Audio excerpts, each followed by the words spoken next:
Welcome to the Late to Chess podcast. Dr. Pop Pop's here, Hey guys. and we have a guest, a superstar guest, the first guest ever on the Late to Chess podcast. He is Chess Dojo Sensei, Grandmaster. He says Chump Grandmaster. We disagree. Jesse Kraai, welcome to the podcast. Thank you very much. I think the kids are renaming me. I'm no longer Chump, or I'm no longer just Chump GM or Boomer GM. I'm now Unk GM. Unk. That's Yeah, Oh, Unk GM. I heard that on the very episode nice. where you were going through modern learning Oh yeah, techniques. yeah. I'm the Unk GM. Yeah. That was a good one. You know what we need to do? We need to have a cross reference where they're mixed together with the first episode where you went over the techniques, so I know exactly where to prioritize myself. Okay. I'm always a picky little guy, but anyway, that's okay. So Jesse, just in case some of our listeners, we are the lowest rated podcast hosts on the internet. Yep, Just in case indeed. some of our listeners are just getting into the game, they may not know you and your history. So could you just briefly go over it a little bit? Sure. I came from a state with not a lot of chess. Grew up in Santa Fe, New Mexico.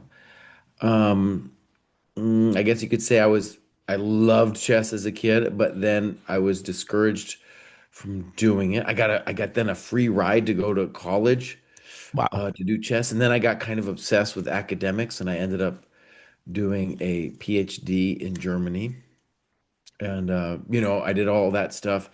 Then I was playing in Germany. I was playing chess the whole time, and then I got the bug. I don't know, when I was late 20s. I was like, I gotta go for it. GM. Hmm. And then that was a quest that took me about 7 years. It was a really good quest. Um, it was hard. That was hard, and that was my quest to become a GM late in life, late to chess.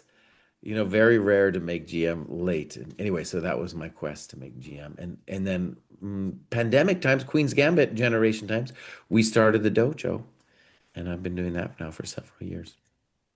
Were you and were you and Kostya and David friends already? I knew Kostya pretty well, but me and David go way back, and we actually lived together in what was called the GM house in California Bay Area for many years. You let an IM in the GM house. I thought that was like crossing the streams in Ghostbusters. Good point. Good point. Yeah. They were looked down upon, though. Oh, okay. Okay, They were good, good. admitted, but they were looked down upon. Somebody had to clean up the house, right? Yeah. So part of the podcast we're trying to get to is, everybody really uh, belittles people who didn't start when they were like 2 or 4 or 8 or whatever, because they're like, oh, you'll never be good because you didn't start early enough. But my point that made me want to do this podcast was I don't have a time machine. I can't go back. I can't realize when I was playing chess when I was like 8 and I all I had was my Parker Brothers board with the instructions on the back of the box. It never said anything about castling, and en passant was just who knows what that is. Hmm. I didn't realize there was depth to the game. I thought it was just another board game. It was like Othello and Monopoly and Scrabble and all the other board games. So I played them all and I love board games, but I never knew there was depth to it. But I can't go back in time and I can't make up for the time lost. But today is the better day to start. So what do you think about for people who are trying to get into the game and trying to start? Because if you tell them they can't be good unless they started when they're young, you're basically telling them don't start, and that's not going to grow the sport. Yeah. Um, I mean, I think it's not just chess, but there's all kinds of pursuits that we as old guys can take up, right? It could be a Yep. physical thing, it could be a mental thing, combination, something. And we all need something like that to kind of keep us moving. You know, Right. it could be any variety of things that we could do to keep us moving in life. And chess is one of them. And just even in my lifetime, chess has become much more youth based, right? Mm, When yeah. I was a kid, you didn't see, like when I was playing, let's say as a teenager, because I also started chess late. I didn't start till I was 12. But I would be playing these tournaments as a teenager, and I was generally the youngest. And there would be some older dudes there, you know. So, it wasn't like now. when you go to a tournament. Yeah, It's full of all these little kids, you know. Yeah. hmm Um, but I think you guys are amazing. Um, you guys, I want to hear actually more about your stories too, because you guys are putting in some real hours. You know, we have the heat map at the dojo, and I can see who's doing what at a glance, you know, really cool. And so maybe let me turn it around a little bit. sure. And I want to hear maybe just a quick thing from both of you, like what the motivations personally are for you and what you're trying to get. Doctor. Oh, well, I started when I was a freshman in high school. I guess that's 15. And it was my English teacher who started a chess club that became a team. And Mrs. Strong, she was from England. I guess she learned chess when she was a child. Yeah. And we started from scratch. And next thing I know, by senior year, my friend and I would um, switch number one and two board, playing each other, Uh-huh. and it was great. And then I didn't go to college right away. As I worked, and so when that was over, I thought, okay, that's it. I really loved it, but it was nobody to play with, anymore. Now that I was out of high school and I wasn't in. And then when you know, life happened, but I always had it in the back of my mind. I missed it, and I'm 57, getting close to retirement, and my wife is also worried about me, doing something, Uh-huh. because a lot of my life has been pretty academic, hmm and so I said, there are two things I really love: fly fishing, Okay. and one of the reasons why we moved back to West Virginia, we spent 10 years in Chattanooga, was to come back because I'm from the Northeast, but this is really my home, West Virginia is. And so I'm going to pick it back up. And, I didn't really pay attention, to be quite honest, to the Queen's Gambit or anything like that. But Yeah. then we went through some difficult times with illness. My wife had cancer a couple times and some issues with my kids. And so I just felt last year, I said, I really need to start doing this. I need something for myself. I'm always doing all these other things. So Right. I said, I love chess. And I got into it. I got, the bug and did all the wrong things, Uh-huh. bought too much stuff and all that. And then I found the dojo, which, has put me on this great path. And Bill and I talk about this a lot, that we want to get, like those old wrestling federation belts, Uh-huh. and just call it, we don't want to be grandmasters, but we like to be a DCP, decent chess player. That's right. Okay. And then I had just had one goal. We're small here in West Virginia. We played our senior state tournament. There was Right. 14 of us, 15. My goal, I would love to have the opportunity to try to win that thing someday before Uh-huh. I die. And so, yeah, That's that's cool. that's Yeah. that's the story. So, and the best part of it is meeting Bill and other people in the dojo, and meeting you. So, yeah, that's the Yeah. story. And who's the strongest player, the strongest senior in West Virginia right now? It's a fella named Anatoly. I Huh? can't remember his last name. He lives half in Virginia and half in West Virginia. He won, but he had his membership lapsed. So another player, and I can't think of his name, he's in his 50s, Uh-huh. is the one who's going to is it the Singfeld or I forget how to The say it. Irwin. It's called the Oh, Irwin. Yeah. sorry, the Irwin. He's the one Yeah. who gets to go because he's from West Virginia. He came in like third place. Okay. But this guy in second place wasn't a West Virginian either. He was from somewhere else.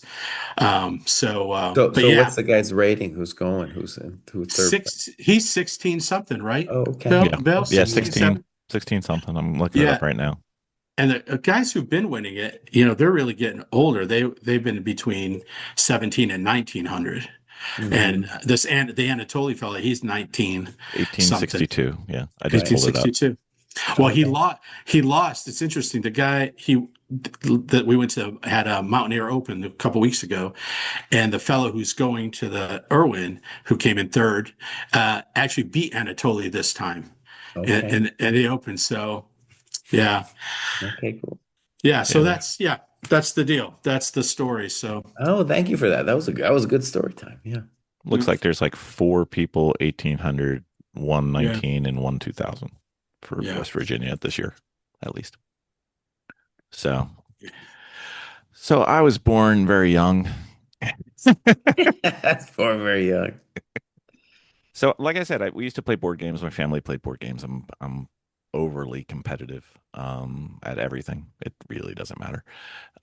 So this was one of the board games we played, but I never knew. Like I'm older than both of you by a few years, but the I didn't know there was anything like deeper to chess. There was no chess books in my libraries that I knew of, or maybe I didn't think to look. And I could beat everybody who knew how to play in quotes, but nobody was like a tournament player or anything like that. There was nobody there. And then one time I was in grad school and I played a friend of mine the night that Tyson fought Spinks, Uh-huh. and he beat me in like it felt like two moves. It had to be like four or five, and then he did it again, like four or five, and then I was like, oh, I guess I can't play chess. And then I found out later that his father was a grandmaster, and I was like, oh, okay, but I never knew. So then I started playing.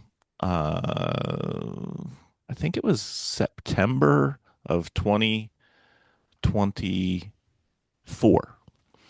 So I thought, hey, I'm, fairly smart dude. I can play this game. I don't need any help. So I started at like 400 on chess.com and I went up to like Uh-huh. 600 on chess.com and then I went down to like 300 something on chess.com. And I'm like, well, obviously I'm putting in time studying and I don't know what I'm doing and I don't know how to study. So I started looking for places to study and I Hmm. started bonding with your philosophy at the dojo. And I started looking like the thing that got me to say, hey, I should play chess was a Gotham chess video for Wired Okay. where it's like, why do you play chess or explain chess? And I was like, chess, I used to play that. Hey, I'm getting old. I don't want to be senile or get Alzheimer's. Let's Uh-huh. go do some workout. So then I found the dojo, started playing the dojo. My rating, more than doubled. Um, Besides the last 2 weeks.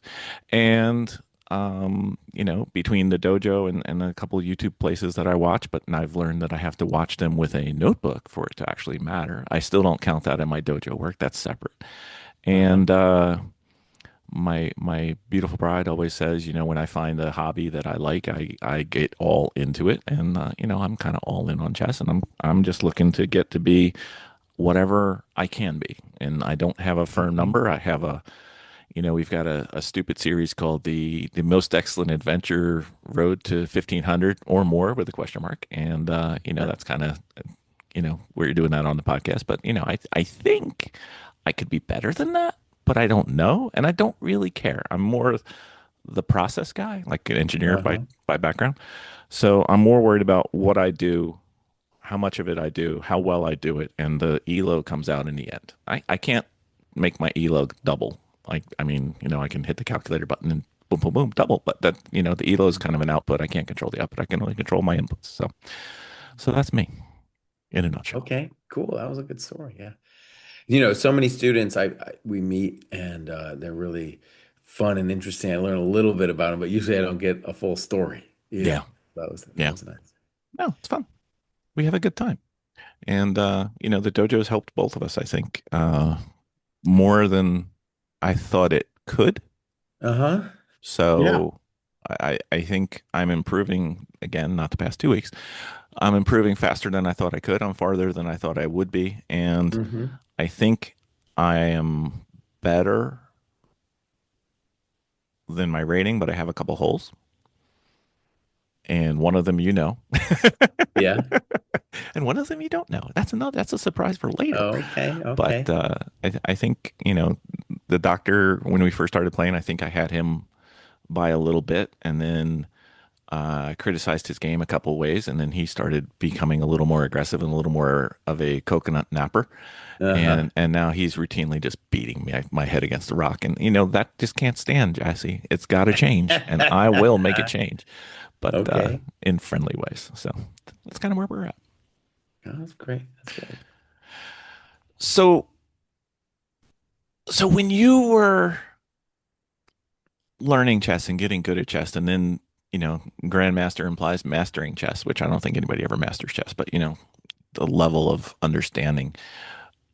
Was there somebody that you wanted to play like, or is there somebody that you played like or modeled your game after? Or were you more, I just want to make the best move and crush my opponents? That only happened much later that I was like that I was playing over a person's games and I was like, "Oh, wait a second. Wait a second. I can model myself on this player." And so that was, much later in life on my quest to become a GM. I think it was one of the things that helped me become a GM. And so I modeled myself. I realized, it wasn't just that I saw this player, I wanted to model him, but I was like, oh, this person shares my chess values. And that was Vasily Smyslov, the, ancient champion from the 50s. Um, yeah. So, yeah, if I modeled myself off anyone, it was that. I think it takes some time, though, before people have played enough chess to actually know what their values are, Hmm. if that makes sense, right? Style and stuff. Yeah. Can Style. you talk? Can you talk about that? About what are chess values? Because I've never heard that. You said it before, and uh, I've never heard that term. Yeah. So for where you guys are right now, right? It's the mastering three things that I always say again and again and again with not losing stuff, using your time on the clock, and then learning about development, right? Hmm. Um, I would say beginning then around 1000, it's not a clear line, but around there, people the games stop being completely decided by somebody hanging something. That's Right. not necessarily the spot where the game was decided. And so positional elements start playing more of a role. And when people talk about chess values, it's really um, what their values are and how they form positional judgments. What's their nose? What's their nose? What's guiding them in a game? What are their predilections? Hmm. Some people are more aggressive. Some people like paradoxical positions. Some people like simple positions. That kind of feel. Some people like bishops more than knights. You have all kinds of values that you're not even thinking about necessarily consciously, but they're there. Right. Right. Yeah. So, so if you were to, we got a couple listener questions. Who knew? Oh, okay. But if you were to look at chess and knowing your academic background, one of the questions we have is do you have a chess philosophy? And in your opinion, at least, how much of chess is learned and how much is natural skill? Mm, okay. Two totally different questions. I know. Um, I think chess and philosophy is a hard thing to talk about. I feel like I'm alone when it comes to that. Like other strong players, like we had a podcast on it, and David and Kosti were kind of like, I don't know what he's even talking about. I They're was like, well, boys, I'm sure you had yeah. thought about this a little bit. And they're like, oh, no, Nope. really, I just They're kind of lost out here. they're Uh, kids, Jesse. They're kids. They'll, I They're they'll can't, kids. man. they'll realize it later. Um, I don't know if I have, there's a lot of things to say about it, but if I wanted to, if you're trying to pin me down and say, what is my chess philosophy?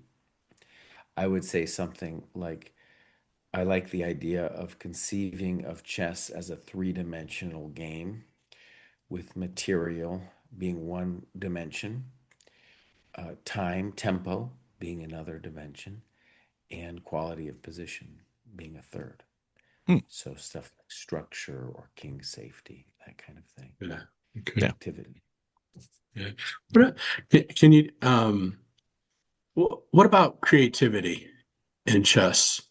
Like I was watching the Tata Steel tournament and they were talking about Ivanchik and I like him. I just like Yeah. watching him play. And one I forget who it was said, he's just been known since way back when he came into the scene for his creativity. Uh-huh. And what is that? What does that mean to you? For you, or just in general, creativity in chess? I think it means a couple things. One, it definitely means the ability to find interesting plans and positions, right? A lot of times we just look at it and we don't see anything. But when you look at creative players, I'm going over this book now by Geller, book famous player from the olden times, and I'm looking at some of his moves like, oh, that's creative. That was I don't even know if that was a good move, but that was a creative move. Good and creative, not necessarily the same thing. Yeah. Right. Right. Um, and then also there you kind of really need the ability to visualize deeply into the position. The more you can do that, the more creative you can be with finding a lot of tactical, interesting ideas. And Ivanchuk's a great example of that. I think, well, you guys also asked, maybe this is a question from a listener, but about whether it's learned or not. And Ivanchuk's an interesting example because I would say, he grew up my generation, so we didn't have a lot of psychological words, but I would say he's got a powerful mix of a little bit of autism and a little bit of ADHD. And when you hear him talk, it's just it's like, oh, buddy, you're off in your own little world. Yeah. Um, and I think ultimately those conditions led to him actually were an impediment to his competitive, like one of the reasons he didn't make it. I think he was the most talented player to challenge Kasparov, but he was always in time pressure, all this stuff, Yeah. And Yeah. he still is. And he still is. It still is, yeah. I can lend them some of my time if that would help him. I mean, I don't use it. Yeah, he needs airtime, but I got none to spare. I got none to spare. Oh man. So we'll transition into the listener question, the one that was most direct, and I think applies to maybe some of the people listening. If you were a total noob to chess, how is it uh, best to start playing? And we've already said join the dojo, so that's okay. that's it. That's a given. I mean, we have pimped the dojo on, I believe, every single episode. Yeah. So I would say, definitely begin by just playing. And now it's so cool with the internet that you can play anytime you want. mhm. Um, so that's I think just absolute beginning is obviously playing. It would be really great if you found some people to do it with, Yep. maybe it's a local club, just a friend or something. Amazing. Um, and then what you want to do is avoid the temptation, the siren call of like easy fixes, which you find everywhere. So, like, you're going to see all kinds of YouTube videos. Definitely don't do any openings. You know, you're going to see all kinds of stuff out there. And basically, it's going to, if you actually want to get better, it's going to take some hard work, probably away from the computer where you're sitting there looking at some positions deeply. It's a very joyful thing to do that, Yeah. but that would be, just a good place to start yourself in terms of orientation. Mhm. Yeah. So, um, if we were to describe the dojo, because you can do it much better than we do, and Uh, probably have it down much more clearly than we do. When we try to describe the dojo to some friends or people we meet at the chess tournaments, mm. we need shirts or something, or cards to hand out. But uh, when we do that, how would you describe the dojo? Because I usually start with your pillars. Yeah, yeah, I would Um, say it's same thing. Yeah. okay. But Hmm. if somebody said, Jesse, you meet them at a party one night, and they realize you play chess, but they don't know the extent of what you play chess, and you said Yeah. you're involved with the dojo. What would you tell them? And like pretend you want to keep talking to them, because I have answers for that question where I don't want to keep talking to the people. Like, what do you do for a living? Oh, Yeah. I'm an engineer. Boop, and conversation over. They don't Yeah. even know I don't like trains, but whatever, it's fine. So Uh, um, yeah, I think it's funny at parties with non-chess players, I do a dumb thing, honestly. I just kind of shut them off, and then that's just not cool for any kind of conversation. You no, know? So I yeah. say I need to have some kind of spiel. Uh, um, But yeah, if someone asked me, I would talk about, what we're trying to do. And if they're a non-chess player, I really like the idea that what we did at the dojo with the three pillars could essentially be replicated for anything. So, for example, whatever they're interested in, it's a fun thought experiment to be like, well, how could I structure this so that like map the dojo onto whatever it is they're doing, Hmm. you know? I actually there was a guy who was in our live classes, and his wife uh, worked for this medical company. And these people had to have all kinds of qualifications, all kinds of hours done, and yada, yada. And he was like, "You need to talk to Jesse." And so that was, of course, the furthest thing from my mind, some kind of medical process. But, Hmm. I don't know. But then, yeah, she called me with her assistant, and we had a sit down. And yeah, I was like, we could totally map the dojo onto what you're doing. I don't know anything about, medical Yeah. stuff or anything, but Right. basically anything with self-improvement with some tweaks, you can use the dojo as a template for learning anything. So, in case our listeners didn't hear what the pillars were, maybe we should cover that again because I always assume they'd listen to every episode because why wouldn't they? I mean, really. But I'll do it. okay. So, pillar number one, probably the most important, is that you need to analyze your games. And in other sports, like you play football or whatever, yeah, you gotta look at the tape. Doesn't matter. You got to look at what you did.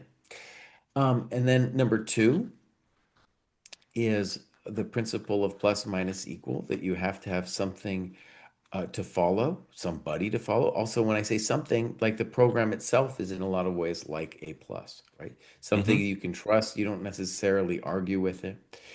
Then equal is your cohort. You can argue with those people. You can have creative arguments about what's going on in a position, how to evaluate all that stuff. And then really important, a minus, where a lot of people don't understand this at first, but if you have to explain in your own words what's going on in a position, or if you're doing something else that's not chess and you have to explain it, it can be a task. You might think you understand it, but until you can put it in your own words, you kind of don't. Right. So that's the minus. And the third principle is you have to have a structure to follow and a program. And so it's a really bad thing if you're just picking and choosing what to do or doing what you like. So, for example, if you're just doing what you like, maybe you like doing tactics and you'll just do that, Right. right? Or you just like playing 10-minute games on chess.com. So you'll just be obsessed with that. Kind of like when people do exercise on their own, they always gravitate to doing something and then they just repeat it and repeat it until they're idiots, you know? So that's the kind of what the program is about, the third principle. Yeah, we had one guy at the gym when I was in college, and he did every exercise. He did more left-handed than right-handed. Like he would do bicep Uh, curls, And one day I couldn't stop. It was like it was obvious he was doing this. And I'm like, why are you doing this? He's like, well, when I go to Seaside Heights is one of the beaches down here. When I go to the beach and I'm yeah. driving and I hang my arm out the car, that's how I get the chicks. And I'm like, if you say so, sir. Oh, I that's a pretty good story. I like that. don't know. I'm thinking there was a flaw there. A couple of things I wonder if you'd share, Jesse, is one, Yeah. talk to us about, I know you're into health and lifting and I've, Yeah. this past year I've lost 80 pounds and, Wow. Yeah. been increasing exercise and I just wanted you to talk about the relationship between health, how you see health and chess and how that improves, even if you want to talk about the creatine, because I know you've Hmm. been to that too. Just I think that'd be helpful for older adult improvers. Yeah. Okay. So it's I think it's especially an important topic to talk about as older people. And maybe the way to introduce the topic is, let's say you go to a tournament with uh, whole age range. Right. Uh, Phil's showing off his creatine here. That's right. You go through a whole age range, and you know what's funny about younger people is bad habits and lack of exercise don't necessarily make themselves immediately apparent. But then you go to a senior event and you see it. You see all kinds of people with a variety of disabilities. Now, anybody over 50 has some kind of disability, right? Like I got all kinds of weird injuries and whatever. That's just part of being over 50. Those are the street miles that we're carrying around. Lessons Right. But learned in the past. Yeah. lessons learned. But you still see it so much. And it's definitely clear. For example, I'm going to play again at the US Senior Closed. And this is a really powerful event where all the legends come out to play. And because they are so unfit, I have a chance of competing with them. And I Mm. know that I'm not as talented as these people. I've known these people forever. These people are true geniuses. I'm just some guy who worked hard and kept himself fit. That you can see it, and it's a mental thing. And especially when you get like 2 or 3 hours into a game, they're gonna start fading. Yeah. Um, Now the other maybe nuance to this that I think I'm fascinated by, and I don't have the answer to completely, but let's say definitely you could separate fitness in all kinds of categories, but let's for the moment, for simplicity, separate into heart health, which would be like your VO2 max, that could be your measure, and then strength. And there's a variety of benchmarks for strength, right?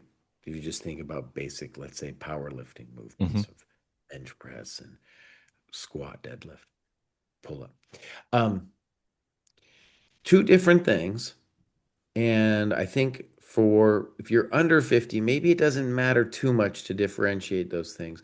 But as you're getting older, they are two different things. I think because one thing is your metabolism, your metabolic rate, or whatever you want to call it, that's just going down. I got this little heart, little watch on, and I've noticed for years that my maximum heart rate is just going down.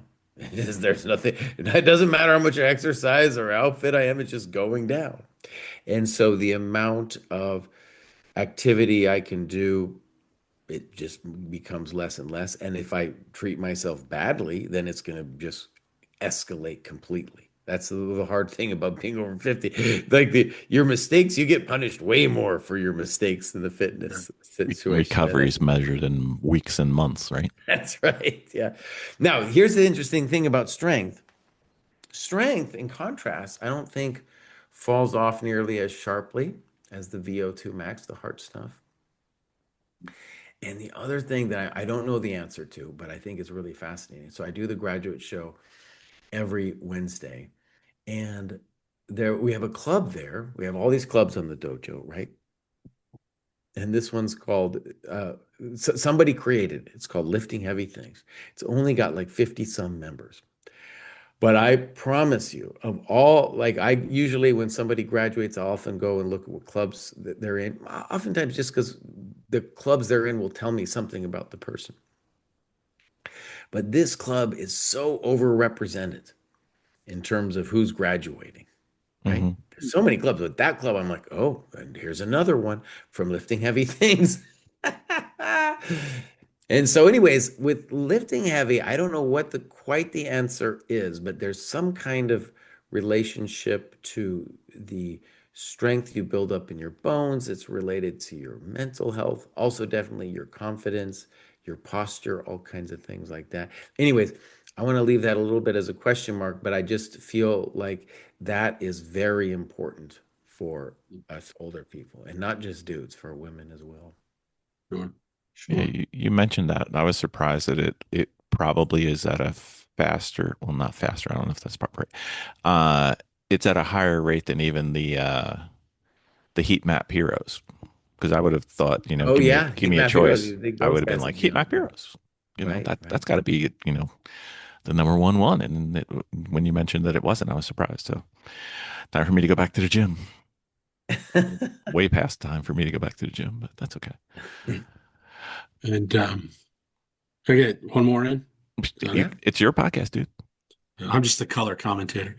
The other thing is this is kind of this is about this is a rating question and about how we understand ratings.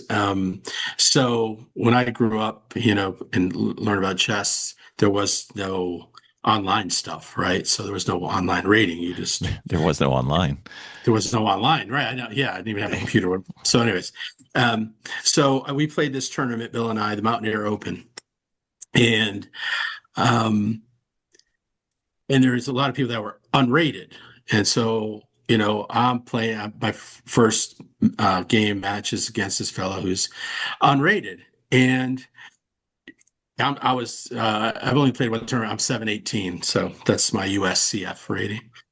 And so I go and play, we sit down, and I said, we started this conversation before we played, talks about being unrated. But I said, so you're new to chess? Because that's what's in my mind, right? Unrated.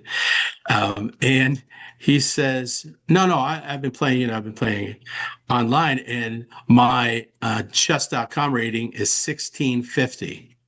Okay, yeah. And right there, I could feel it in my body going, okay, 1650 chess.com. I'm 955 chess.com, is 718 USCF. And here's the killer thing. This is why I'm telling this story, because I made it a big deal in my head. And maybe you'll see this when you see the game. Bill and I went over the game. I had three chances to beat him. That I missed at three different critical points in the game. I missed it, and there's something about the unfairness of how you have all these different rates. Why can't we have them all match up, right? Or closer to, so if you're 1650, it's more like, no, I'm 1200, instead of all these different numbers. And I just wonder what you thought about that, really. Especially psychologically, when you have unrated, and like, oh, this is because then I did play someone at the end who was, he's unrated, but I know he's a new player. He's an older adult improver, but I know, and so I knew it. So I wasn't worried about it, and I focused and did all right. So anyways, I just want to know what your thoughts on that were. Well, first, very interesting times that you could get somebody who is that good, who had never played in a tournament. And that's, something that's going on now, is you have a bunch of people in this generation, last 4 or 5 years, who are, have gotten to a good level. And so, that you never know what you're going to get, Right. He got two of them back to back for 1650 unrated. Yeah, I'm just like, are you kidding me? Yeah. But you had a chance to beat him. And Dr. Pop, I want to say your chess is really coming along. I'm certain that you will gain several hundred points soon. So yeah, you are strong, bud. So this guy, imagine from his perspective, if he had gotten knocked out by you, then his first rating would have been pretty low. Well, he was pissed too, because afterwards we're talking. He's a young man, and I just said, that was a really good game, and he was mad. He just goes, it was funny because he was nice all until the afterwards. He goes, well, this should have ended a lot sooner. But he meant for him, right? For him, because he basically blundered a knight and a bishop. So I'm just like, yeah, you're probably right. What do I know? So because I didn't know that I missed these until Bill pointed it out, and then I went over it a few more times, like, oh no. I was luxuriating in his depression. It was great. Which just talking about being competitive. I don't mind losing, because I played another 1650 young man, and he trashed me. He was, and he was really good. And but what I hate is almost winning. Yeah. That's what I don't mind losing, better player. Of course, you do your best, you're good, and they beat you, of course. But when you almost win, and then you didn't know you almost won, right? Or you had chances anyways. You had chances.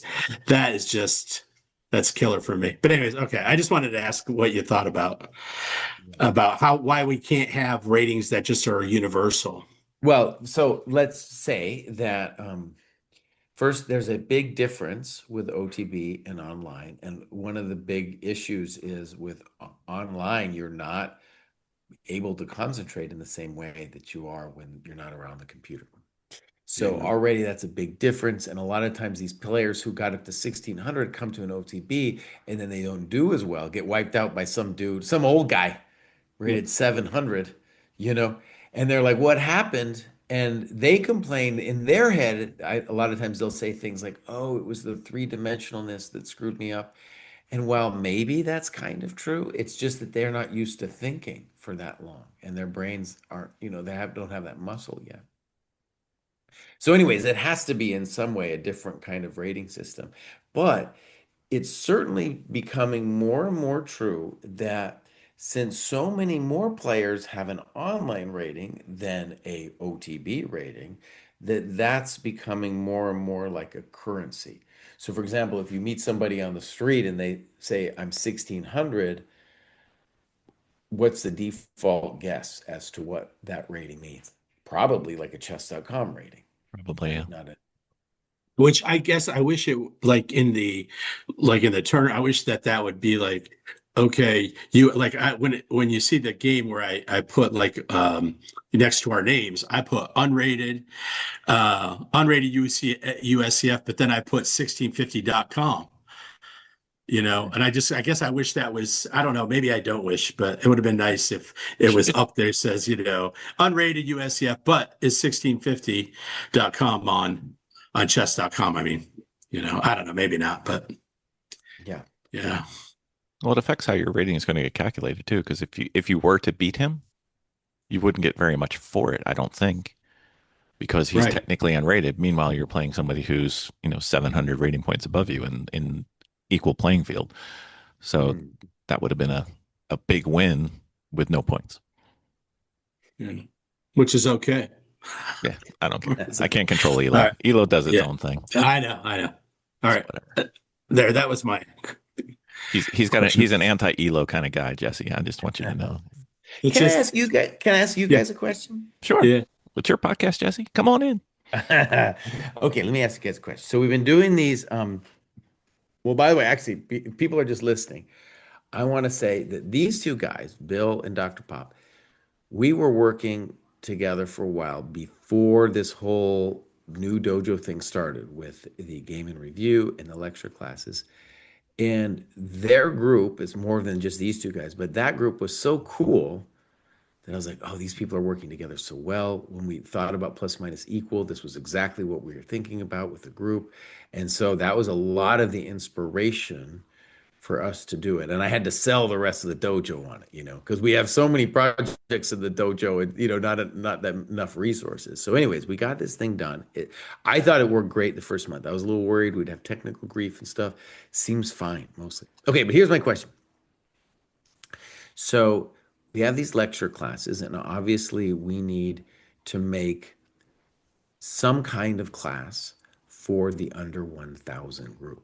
Hmm. So, as an example, this last month we did the end games. I thought that was a pretty good class. We still have one more to go. But then in February, we're going to be doing, instead of three classes, we're going to do four classes.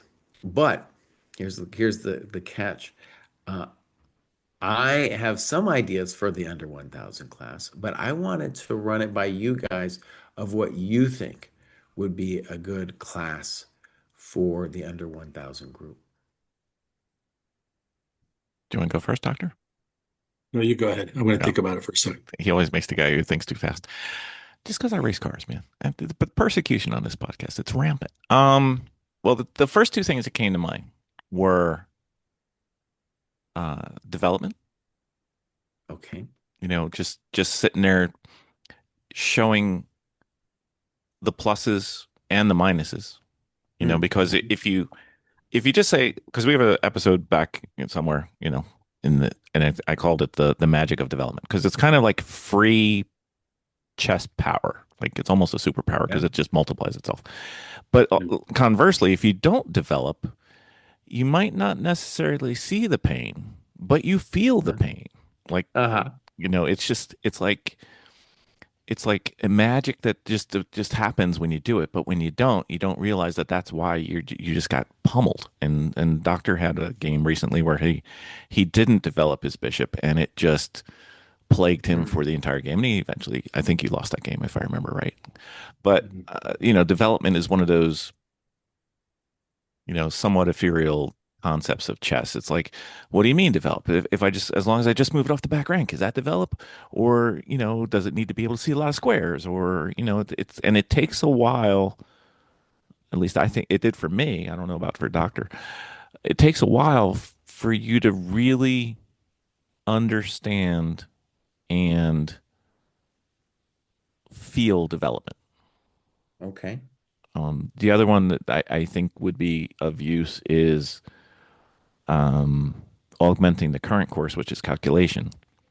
I think this is a personal hang up that I have. This is the other weak spot in my game is not just can I calculate, right?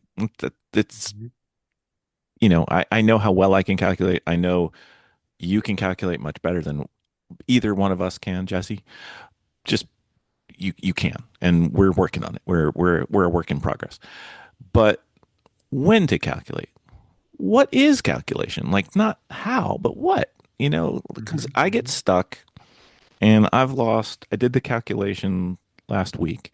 I've lost a fifth of my games due to not seeing, comprehending, or even in some cases looking at somebody who had a mate in one or a mate in two. And I didn't see it and I played it and boop, game over. And I was winning almost all of those games. So the difference between losing a quarter of your games for a stupid, idiotic, why are you playing with intuition and not calculating? I'm not getting myself revved up. I'm relaxing. I'm going back to my Zen mode. But it's frustrating. Yeah. So those are kind of the under 1,000 pains that I personally feel. And I think I babbled long enough for a doctor to come up with Well, his. let me just do a little dogmatic aside here. So go steal this last month. This is I'll let you in on an inner dojo spat we just had. Sure, So Yep. sure. Ghost had a class that was like calculation 1100 plus.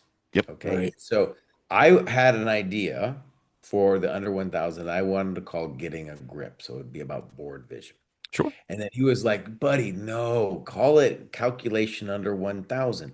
And I was like, no, Kostya, I don't think that the problem under 1000 is calculation. I think it's you're hanging something. Mm. So when I think of maybe I'm just being dogmatic here, but when I think of a calculation, like we're going several moves deep. Yeah. Whereas really the skill that I want for the under 1000 crew is seeing what's right in front of you. So one Yeah. ply. One So or when two. you're Yeah. missing a mate, it's just like coming straight at you and you're not seeing it, boom, right there, You got Or into a it's like, discussion with check captures and threats, and it was similar to that in that a couple of the games I did the checks, captures, and threats because that's kind of my penance, as we put it. I have 50 games where I have to do checks, captures, and threats two times, which means my side and their side. Every game for 50 games, no questions asked. If I time out, I don't care. I'm doing this penance for 50 games. But the first game I institute this against the doctor, I did checks, captures, and threats. I perfectly did it. I had it, and I'm like, this doesn't work. Why are you doing this, doctor? This won't work. This can't work. This can't work. And you can tell by his smug grin that it worked. It doesn't work. I'm like, you're wrong. Your calculation's wrong. And my calculation was absolutely 100% perfect, except I didn't look at the other check that he had. I only looked at one of them because I figured I solved it. I'm good. And then he had uh-huh. a check with another piece in order, Yeah. and I was dead. And he's so happy with himself. So happy. So Well, as I, far as that would be kind of a combination of calculation and grip, I guess, in my mind. Okay. I would say that's I like the idea. I think board vision is a better title because that is exactly because like Bill said, and we watch each other's games and as I'm watching this one game against this dude, he makes this mistake and I go, okay, Bill's got him right, and he Bill's even taking time, but he missed it. He missed it. He missed this. All he needed to do is move his queen. I go, move the queen in my, out loud while I'm watching, online. And I think that's, I think you're right. That's not calculated. It's board vision. That's like taking your eye out for a second. You went and looked around, but you didn't look all the way around, right? And Mhm. so uh, It could be. I think board vision is a great class for under 1,000. And I also think that if you could somehow connect what Bill was saying with development, it'd be great to put together development, time usage, thinking, and the whole idea about tempo or tempi, right? Uh-huh. Like I feel like sometimes we talk about them and it's separately, but I don't think that when we've talked about it, we've actually connected them. Like they're like, they really should be somehow interconnected because they are. Because development, tempi, and time usage are, right? And maybe even board vision for all I know. But Yes. I think at least those three, it'd be great to say, well, yeah, okay, this is development. There's your clock, right? Whatever. And this is tempi, what you gain and lose by these moves. Well, obviously they go together, I think. Yeah. But I didn't, it took me a while to put that together. I heard what you were saying about the different things and reading about it, but I didn't put them together that, well, actually, all this has to be worked together. You're not just Mm. developing and you're not just time, and then tempi, right? No, those all go together. That's how you, and that's really how I started to improve is putting all this stuff together. Right, So, right. anyways, those are my thoughts. Okay.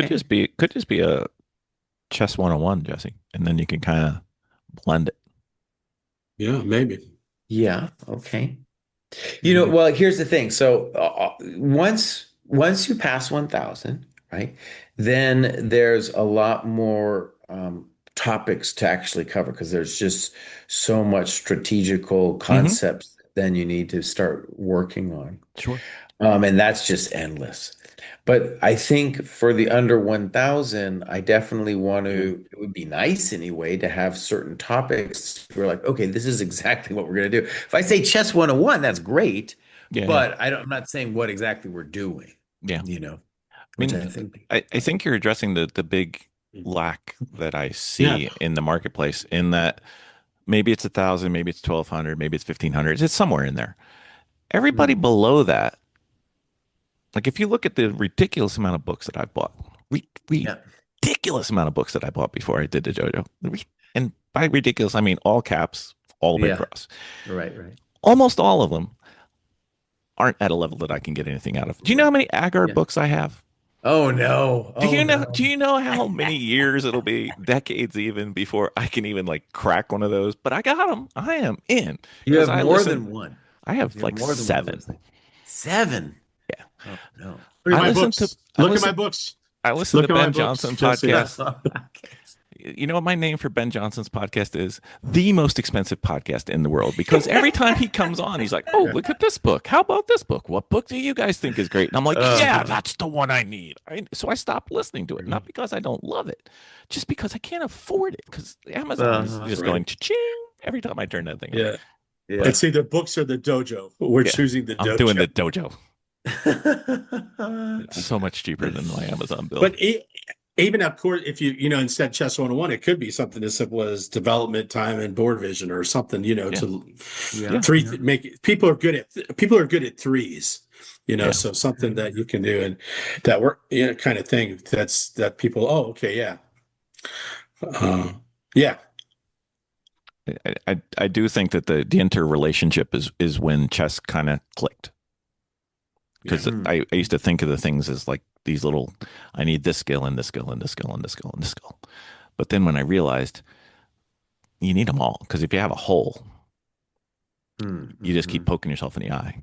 And that was one of the critical gains that I had. And not that I had them, Hmm. it was just realizing that I needed them.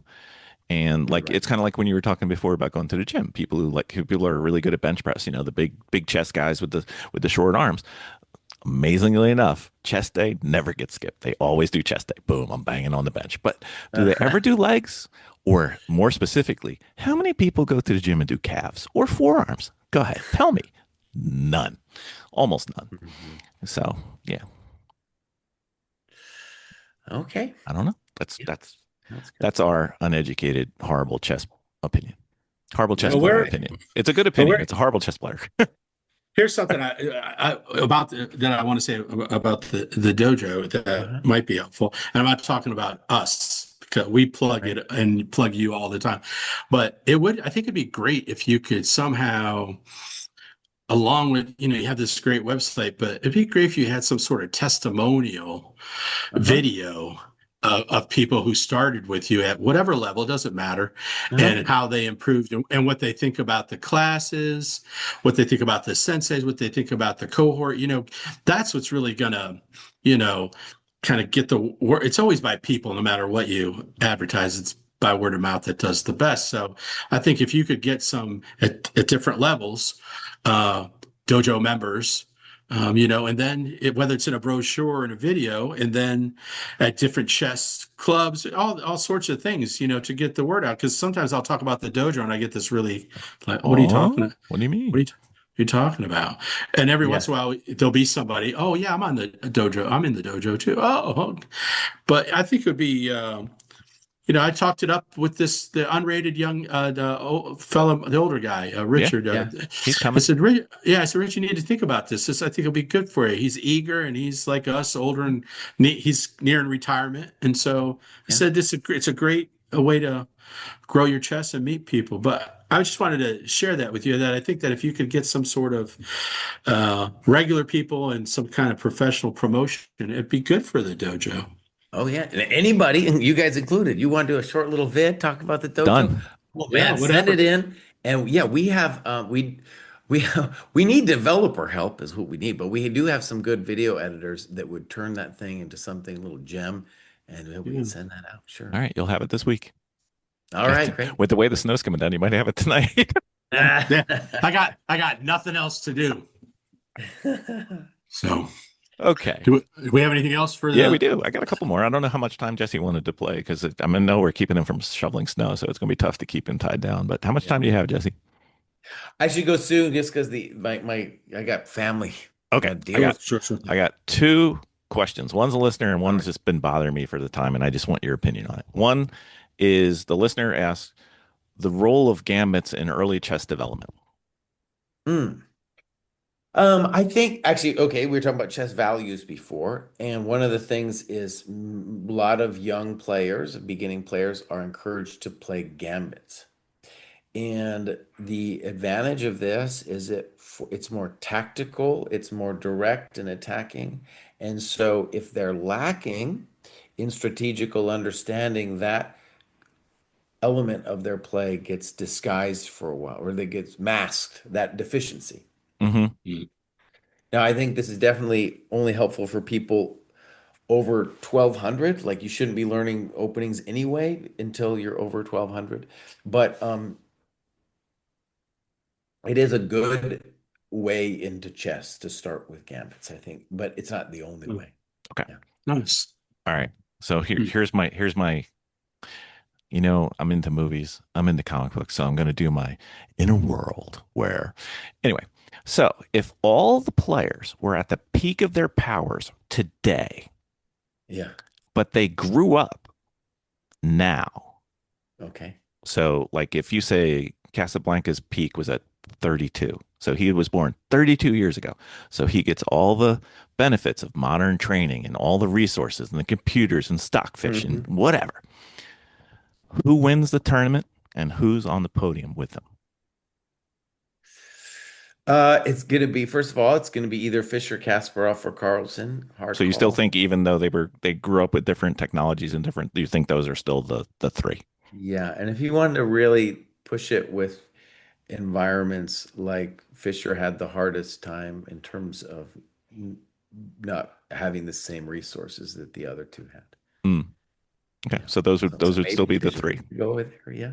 Uh-huh. Those would still be the three. All right, because I don't know enough about chess history to have any somewhat educated opinion. But somebody asked me, and I was like sitting there going, "Well, I'm kind of biased with my last name, so I'm thinking, There's so many players, though, people who were, for whatever reason, I've seen so many talented kids in my lifetime, and there's so many reasons why you don't make it. It's not just talent, right? There's all kinds of things going on. Right. So it could be somebody not even that played, Yeah. essentially. For example, yeah. Yeah. Well, that's kind of a bummer. We got to fix that. That's why you got to stop telling people you didn't start when you were young. You can't ever be good. Or stop beating people with Scholar's Mate in the beginning because all that does is make them leave the sport. Like me, I left the sport for almost 40 years since Tyson fought Spinks. Seriously.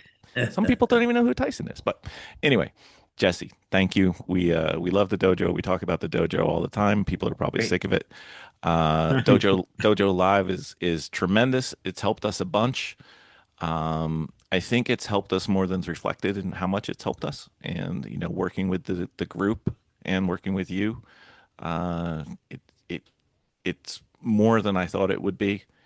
And I look forward to seeing the results of it in my elo because I really don't care what my elo is. It's going to be Well, what it and is. first of all, thank you. And I want to say for the people listening, one of the things that you guys have turned me on to is that I feel like the dojo helped facilitate the group. And you guys' group is amazing. And if you're just watching this, maybe you don't want to join the dojo or whatever, just use these guys as a model. Be like, oh, I need some kind of group, Hmm. some kind of group where I'm watching them, I'm seeing them improve. Like Bill's watching Dr. Pop Pop go up. He's like, I can't do it. I know I can be at least, the same trajectory as this guy, as an example. Yeah, he's So I think crushing. that's great to be part of a group. And you guys have shown me that. Awesome. Cool. And Cool. if we help the dojo in any way, we are only giving back a small fraction of what the dojo's helped us. So thank you and the entire dojo team, not just the three senseis. That's right. Thank you very much. All Appreciate right. it.